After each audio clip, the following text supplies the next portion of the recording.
नमस्कार दोस्तों। वीडियो की अगली सीरीज में मैं चर्चा करूँगा भारत की नदियों के बारे में। और अब जो वीडियो आएंगे उनसे कई प्रतियोगी परीक्षाओं में प्रश्न पूछे जाते हैं और इन सभी वीडियो को देख के आपको अपनी कॉपी में उनके क्वेश्चंस आंसर नोट करने हैं तथा उन महत्वपूर्ण प्रश्नों को याद जरूर करना है। तो सबसे महत्वपूर्ण टॉपिक हमने इस बार चुना है भारत की नदियों के बारे में। एक चर्चा करेंगे किस तरह से कौन सी नदी कहाँ से निकलती है, किसकी कौन सी सहायक नदी है। इसमें सबसे पहले भारत की नदियों में दो तरह से विभाजन किया गया है, एक हिमालयी नदियाँ, एक प्रायद्वीपीय नदियाँ। सबसे पहले चर्चा करेंगे हिमालयी नदियों के बारे में। हिमालयी नदियों में सबसे पहली जो नदी है वो सिंधु नदी, जो कि तिब्बत के मानसरोवर से निकलकर अरब सागर में गिरती है। इस तरफ अरब सागर, इस तरफ बंगाल की खाड़ी।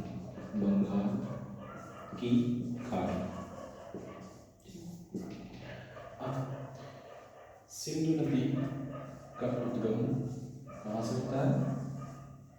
जी, तिब्बत से गिरगांव अरब सागर में। सिंधु नदी की सहायक नदियों के बारे में चर्चा कर लेते हैं।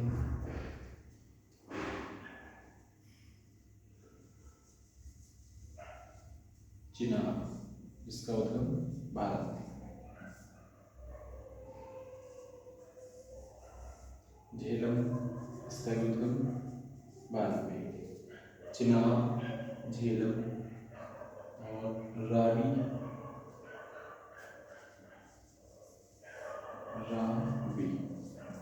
सतलज।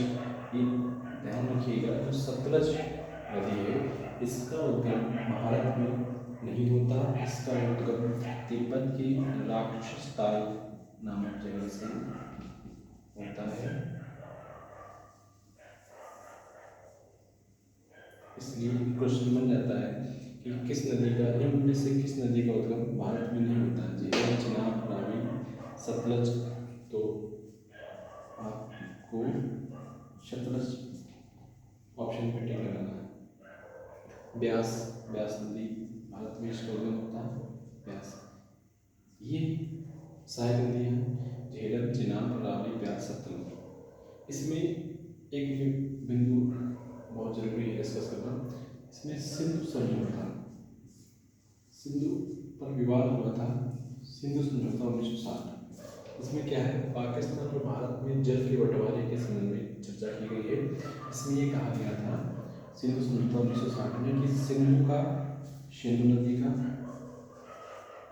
झेलम नदी का और चिनाब नदी का जल पाकिस्तान जो है 80% प्रयोग करेगा और भारत 20% प्रयोग करेगा। इसी प्रकार से जो शेष तीन नदियाँ हैं, रावी, सतलज और ब्यास, इसका भारत 80% प्रयोग करेगा और पाकिस्तान 20%। ये सिंधु समझौता था। नदियों का भी एक अंतर्राष्ट्रीय मानक होता है। ऐसा नहीं होता कि यहाँ से कोई नदी आ रही है और यहाँ पर भारत उसका पानी रोक दे तो आगे नहीं जा पाए, क्योंकि नदियाँ अंतर्राष्ट्रीय स्तर पर बहती हैं। अब अगला बिंदु ये सिंधु का था। अगले बिंदु डिस्कस करते हैं। अब गंगा नदी के बारे में चर्चा करते हैं। भागीरथी और अलकनंदा, भागीरथी और अलकनंदा गौमुख से निकलकर जब एक बिंदु पर मिलती है तो वहाँ से धारा बनती है गंगा नदी की। इसके पॉइंट्स आप जरूर नोट करते रहिएगा। गंगा नदी गोमुख से होकर निकलती है और भागीरथी और अलकनंदा धारा जब निकलती है तब बनती है। गंगा नदी भारत की सबसे लंबी नदी है। इसकी लंबाई लगभग 2500 किलोमीटर, लगभग 2525 के आसपास है। गंगा नदी की एक धारा पश्चिम बंगाल में होते हुए बंगाल की खाड़ी में गिर जाती है, इसे हुगली कहा जाता है। और दूसरी धारा जो बांग्लादेश से प्रवेश कर जाती है। मोस्ट इम्पोर्टेंट क्वेश्चन, गंगा नदी जब बांग्लादेश में प्रवेश करती है तो उसको किसी और नाम से जाना जाता है। गंगा नदी जब बांग्लादेश में प्रवेश करेगी तो उसको पद्मा नाम से जाना जाएगा। एक अन्य नदी जो कि तिब्बत से होकर निकल के और गंगा नदी मिलती है, यह है ब्रह्मपुत्र। ब्रह्मपुत्र जब बांग्लादेश में आती है तो उसको जमुना कहा जाता है। मोस्ट इम्पोर्टेंट क्वेश्चन, गंगा नदी जब बांग्लादेश में प्रवेश करती है उसको पद्मा, और ब्रह्मपुत्र बांग्लादेश में प्रवेश करती है जमुना। और ब्रह्मपुत्र है जमुना और गंगा, जमुना मतलब जो ब्रह्मपुत्र है, जमुना और गंगा का जो संगम होता है वहाँ से जो धारा निकलती है उसको कहा जाता है मेघना। इसका ही most important question, delta. Delta क्या होता है? जब दो नदियाँ जा रही होती हैं और वो समुद्र में मिलने वाली होती हैं तो दो नदियों के द्वारा लाई गई मिट्टी और गाद एक जगह बनाती है, स्थल बनाती है, उसको डेल्टा कहते हैं। विश्व का सबसे बड़ा डेल्टा, विश्व का सबसे बड़ा डेल्टा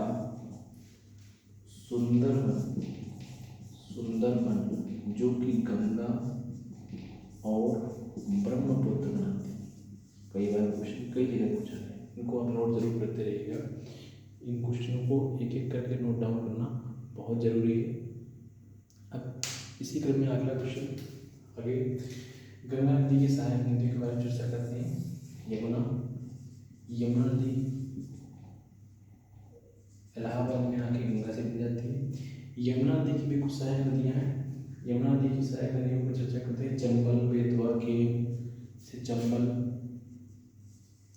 बेतवा और केन, ये आप नोट करते रहिएगा कौन सी किसकी सहायक नदी। चंबल, बेतवा और केन किसकी हैं?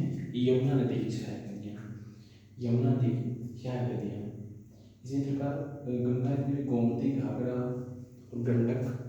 गंगा नदी के लिए गोमती, घाघरा और गंडक, ये किसकी सहायक नदियाँ हैं? गंगा नदी की। गोमती, घाघरा और गंडक। घाघरा जिसको सरयू नदी के नाम से भी जानते हैं। ठीक, अगला प्रश्न है, अगली नदी है, एक नदी है जो तिब्बत से निकल के गंगा नदी में मिलती है। तिब्बत से निकल के गंगा नदी मिलती है, इसको कहते हैं कोशी। मोस्ट इम्पॉर्टेंट क्वेश्चन बनता है इससे। क्वेश्चन बनता है कि बिहार का शोक किसे कहते हैं? बिहार का शोक कोशी नदी को कहते हैं। क्यों कहते हैं? क्योंकि ये इसके द्वारा लाई गई बाढ़ में अत्यधिक जान माल का नुकसान होता है, बहुत तबाही मचाती है, इसलिए इसको बिहार का शोक कहते हैं। अब अगली नदी पर जाते हैं। एक नदी जो अमरकंटक से निकल के बंगाल की खाड़ी में गिरती है, अमरकंटक से निकल के बंगाल की खाड़ी में गिरती है, इसको बोलते हैं महानदी। इससे प्रश्न बनता है, बहुत इंपॉर्टेंट क्वेश्चन है कि हीराकुंड बांध किस नदी पर बना है? महानदी पर बना है।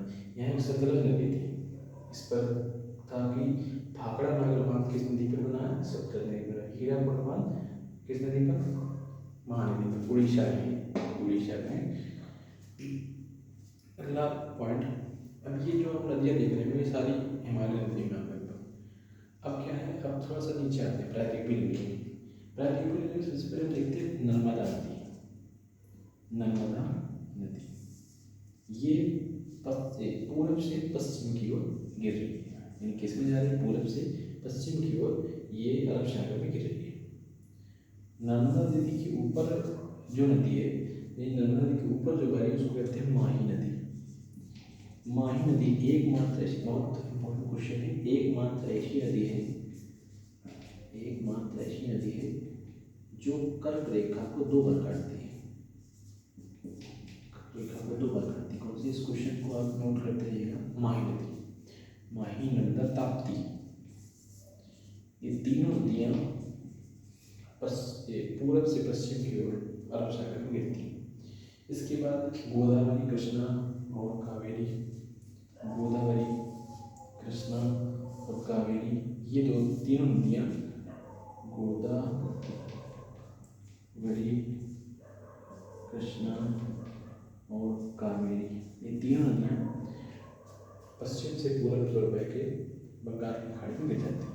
इससे इम्पोर्टेंट क्वेश्चन, दक्षिण भारत की गंगा किसे